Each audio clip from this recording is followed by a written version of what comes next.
Hello, welcome to Reviews You Can Use. Today's album review will be on Billy Joel's 1983 album, An Innocent Man, which to me, and to Billy Joel himself, was a huge move to make in the 80s. Now, before we begin, if you like Billy Joel content like this and album reviews like this, make sure to hit the like and subscribe buttons. Of course, it will help support the channel and it will grow the algorithm and get my channel out there for more people to see. Also, make sure to hit that notify so you never miss a Reviews You Can Use upload. Finally, you can follow my socials. I'm on Instagram, TikTok, and Twitter, so make sure to find those out. Make sure to buy something from my Etsy store. We have holiday products and other products too, all of which will be linked in the description. Now, let's get started with An Innocent Man. Because I am an innocent man. I'm sorry. That's the second song, by the way. We're not getting into that yet. First, the background. How did Billy Joel pump out this banger in the 80s, which was very different and big for its time? Well, that's a good question, and I'm about to answer it. Billy Joel had just gotten divorced from his first wife, Elizabeth Weber Small. And during that time, he began dating these fancy models like Elle Macpherson. Chrissy Brinkley was one of them as well. So the one he would also marry and have a daughter, Alexa Ray Joel, with.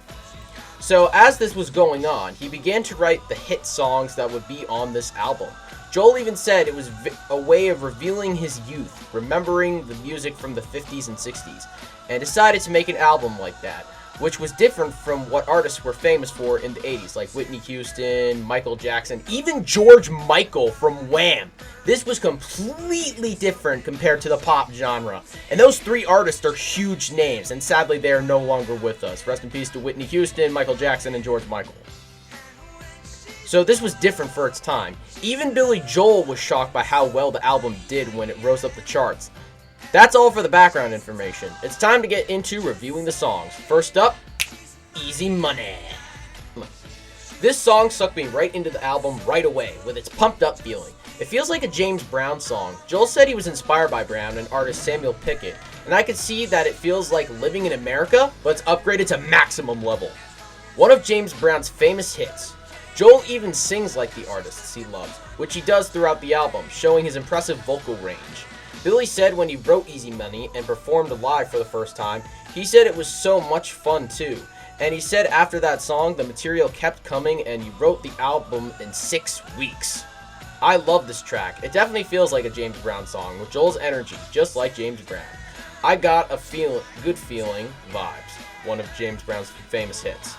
And one thing about it is that it has many backup singers, something that 50s and 60s artists did, which got more listeners. This one is an absolute banger. 10 out of 10. Get me right into this masterpiece. Next up, An Innocent Man.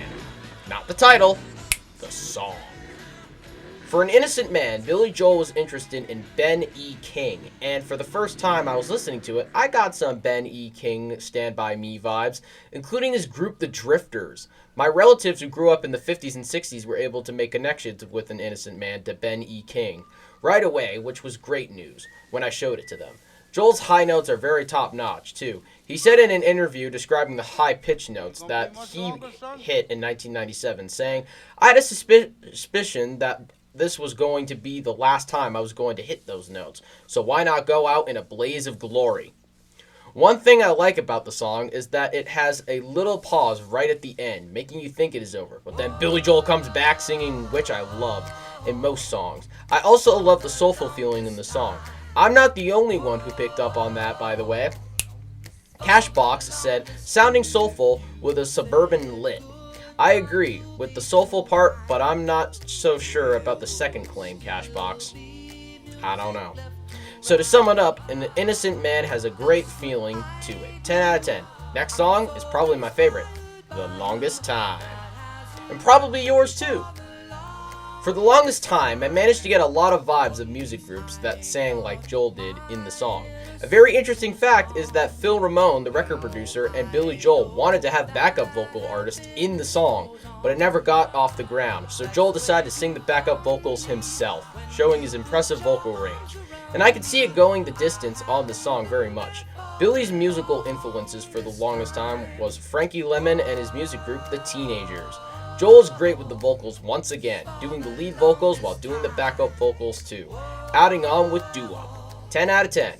One of my all-time favorite Billy Joel songs. And probably yours too. Next up, This Night. You may remember this from one of my very first videos on this channel, reacting to This Night. You should check it out. It is at 99 views. What do I have to think about this now? I think it is a solid 7 out of 10. The reason for that is that it doesn't have the same spark as the other songs on this album. This song was written from Billy Joel's brief relationship with model Elle Macpherson. 7 out of 10. Just go watch my reaction video to this song. Next up, Tell Her About It. Yeah. How did Billy Joel come up with this banger? I have no idea, but let me tell you about this song. See what I did there? Tell you about it? Eh? If you think this feels like an Elvis song, well, if you watch the music video, you can see a young Billy Joel dressed like Elvis and those superstar musicians from the 60s performing on the Ed Sullivan Show. Joel was actually inspired by the group The Miracles and the Templetons. Even in the music video, Billy's make-believe band has a 60s name to it. You want to guess what it is? No? Okay, I'm going to tell you. His band name is BJ for Billy Joel and the Affordables. Yeah, 60s name, I know. If you don't know what the song is about from its title, it is about a man trying to tell the girl he loves how he feels before missing his chance. But like all 60s songs about those topics, it gives you a good pumped up feeling, which is the case with this song. 10 out of 10. Next up, Uptown Girl.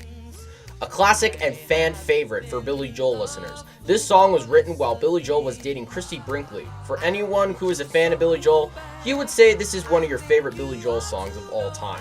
And I couldn't say it in a better way. This song was inspired by Frankie Valli and his group, The Four Seasons. Surprisingly, just like This Night, this song was written about Joel's relationship with Elle Macpherson, but it was changed when Billy Joel was with Christie Brinkley.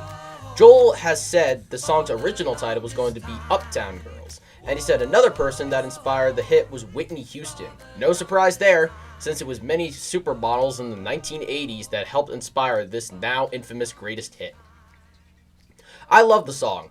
It knew what it was trying to be, and we all know about the relationships Billy Joel has had with the people, including his 4 marriages. Yes, we all know about those. But it looks like Billy is doing good now with his current marriage. Well, that's okay. That's okay. But in the perspective of a music listener, it is very catchy to listen to. Who wouldn't want to listen to a song about a downtown man trying to get with a wealthy girl? It's like Grease, but they aren't in high school. You think that's funny? Go watch the music video. You will get Grease vibes. 10 out of 10. Great song and one of the best of Billy Joel's greatest hits. Next up, Careless Talk. You know, whenever I listen to the song, there are times in it where Billy Joel makes impressions of people actually doing careless talk, like yeah, yeah, yeah, yeah. Which makes sense, actually. The song is about gossip that was even the inspiration for the song. Since Billy Joel was dating Christie Brinkley, there was a lot of talk about the two being lovebirds. Love is in the air. Well, we all know that doesn't last long because he eventually divorces her. But they do have a child, so that makes up for that. And the song shows it by showing a fiction topic making its way, gossiping around. 8 out of 10. Next up, Christy Lee. Oh no. And if you listen to the lyrics closely, or if you're an adult watching this at home, you know what the woman is going for in the song. So I won't go into the deep facts about this song, but it does have a good rock vibe that would fit right in for the 50s and 60s. Or if you're having a party, this song would work out for that too. But I don't know if you guys will pay attention closely to the lyrics. I think you should. You probably get the point. 7 out of 10. Next up, Leave a Tender Moment Alone. To the audience at home, you can decide that for yourself. This song is a classical mixed with rock. That was something many musicians did during the 50s and 60s. Now, when I say that, I mean there's not like, but just like soft rock kind of bit. I don't know. If I'm wrong, that's on me. But there's kind of a little bit of soft rock in there, but along with the classical, which was actually common for most musicians in the 50s and 60s. And this is what the time period for those songs is based on, because Joel grew up during those times. Yes, he was born in the 40s, but he was around like his teenage years and his childhood years for the 50s and 60s.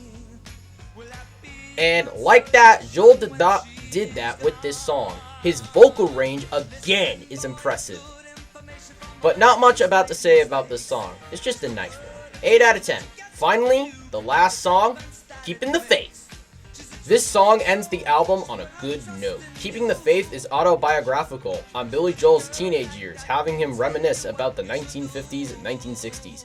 He said in a 2016 interview, he did the song because he owes a great debt to that time in his life.